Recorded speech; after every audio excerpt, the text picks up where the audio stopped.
All right, up here, we got a question.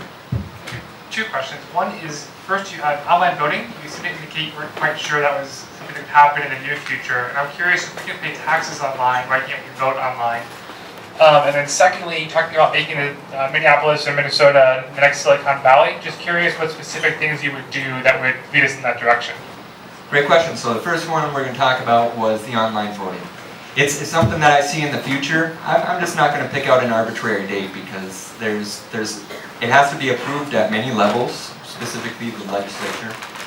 And then you need to be able to implement it with the county officials and those types of things. So it's absolutely the future. In my experience, I come from that area and I know that I can work with professionals in software development and in data security and data management to make sure that people, when they go to those online polls, that's going to be an exciting thing. But they need to have the confidence that their vote is secure, their data is not being abused, that other people aren't committing fraud that will marginalize their vote. So we've got major risks that we need to address and mitigate before we can move in that direction.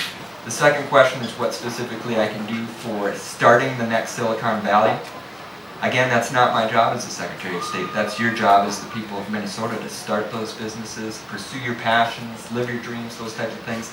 All I can do is facilitate that and make the process of coming into compliance with a multitude of state laws a very easy process, and also being a somewhat rah-rah cheerleader out there as an ambassador reaching out to you. We got to get people in colleges. I've talked to people who paid $50,000 for a business degree, and I say, what kind of business do you want to start up? And then I ask them, do you know where you do that? And they don't know. After $50,000 to get a business degree, they don't know what the Secretary of State does. So if I can make that outreach available, reach those people, hold hands if I need to, and make sure that we have the systems in place to let them do that. I sound like a Republican, like a conservative right now, saying it's a free market solution.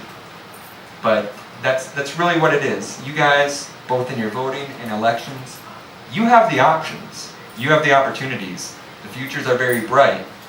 It's just we need to get through this gateway, and I can help people get through that gateway.